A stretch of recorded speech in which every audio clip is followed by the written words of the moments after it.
Expedite, the pre-workout, is designed to really help you get through those moments where you feel a little fatigued. Sometimes your body does get a little tired, gets a little sore. With this kind of stuff, it picks you right back up.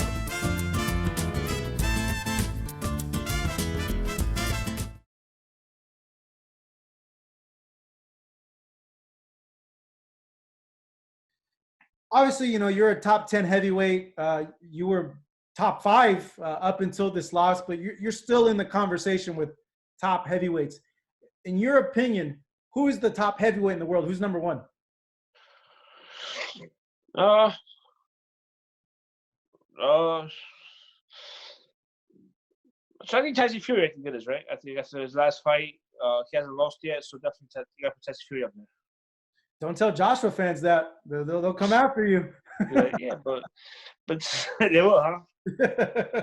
He has no losses. He beat former world champion too in Deontay Wilder, so I guess he gets number one spot. No, he beat Klitschko too, so definitely he probably has the best resume. Yeah, you bring up a good point. He's still the only one that's undefeated. Right. Yeah, even though Joshua, he redeemed himself against Andy, but that's another big question because Andy didn't really train for that fight, so he didn't. Yeah, but you can't get that excuse. I mean, I think Joshua came. Yeah, Joshua came out prepared. He knew where he messed up, and he fixed his mistakes, and he came out being the better boxer. And that's what Wladimir Klitschko did. Like he got knocked out early in his career twice, right? To Corey Sanders and some who was that before? Ross Putrin. Oh man, the two Klitschko knockouts. It's like a Putt Puteri, I think is his name. Him and his brother always blurred together with me. Chris Bird was Vitali, right? Yeah, because that was the injury. Then it was Lennox Lewis. But Vladimir Klitschko, he lost to this guy Puteri, and then he lost to Corey Sanders, and then he lost to Lamar Brewster. Yeah. So he had a couple losses, but then he came back and he was really down there for a good, 5-8 years, I think, right? Like he just 10 years, knocking guys out left and right. He fixed up his game, hired Emmanuel Stewart, learned to do that jab, to that strong right hand, and his footwork was really good. I remember being in camp with him, and the way he moves his feet was truly amazing. Like I was like, oh my god, like I didn't really know how important was footwork to being in the ring with him. I never knew that you were in camp with him. How was that experience like? It was truly amazing. How old were you? I was young, maybe like 23. Mm-hmm. But I just came off an injury, so I broke my hand when I was 21, 22. I was out for 3 years, and then I started training back again. Bashir was in the gym I used to train at, and he was like, "Yo, do you want to go to camp with Wladimir Klitschko?" I was totally out of shape, but I was like, "Yo, you can't pass up on that." So yeah, I was like, "Yeah, let's go." He took us out to a camp in Austria, in the Alps. It was beautiful, and I was there. I sparred. I was there for 2 weeks, and then in the second or third sparring session, I tore my left bicep. So so that's because I came out of shape. I just came off an injury. I didn't have like the right PT and stuff, and I tore my bicep. So that was another year off. But it was amazing. But then I went back again, so I recovered that, and then I went to camp again. It was awesome. Like the way he runs everything is very professional, and definitely I learned a lot. How was it actually being in there in the ring with him and sparring him? It was cool. Like definitely a cool dude, But he moves like he spars with 4 or 5 guys, and you only do 2 rounds. So it's kind of like it's weird because it's like you do 2 rounds. It's like all right, next. So you can't really like.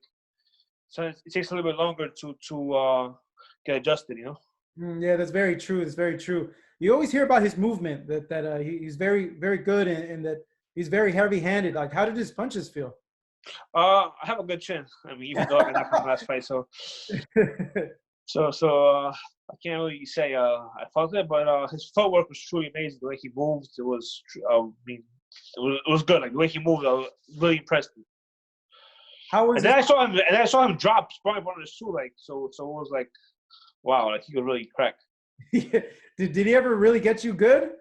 I mean, like I said before, like we only did 2 rounds. Mm-hmm. So it wasn't really didn't really catch me that strong, but his footwork like really, and like his work ethic, like he was sparring 15 rounds, like 4 times a week. I mean, it's amazing.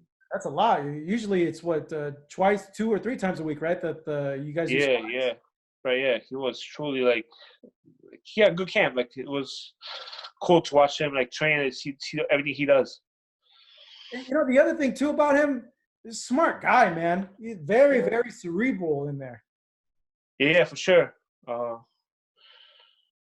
yeah, he's a doctor, you know. So right now he's doing some managerial stuff. He has like a college course, so I think he's very well off. Did he ever sit down with you, give you like advice or anything like that? I don't like putting myself on people, but he does talk. He said, "What's up? How are you?"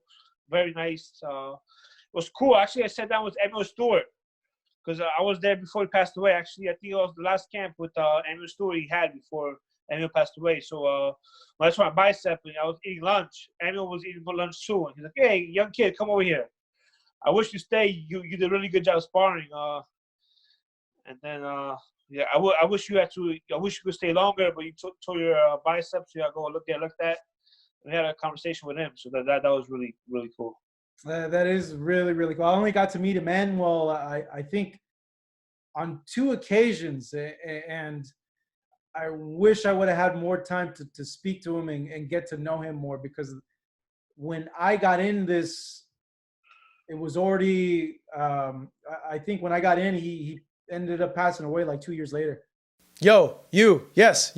Thank you so much for watching this video, and make sure to subscribe for more videos of your favorite fighters over here on Fight Up TV, and give us a follow online as well at Fight Up TV on Twitter and on Instagram. We appreciate it, guys.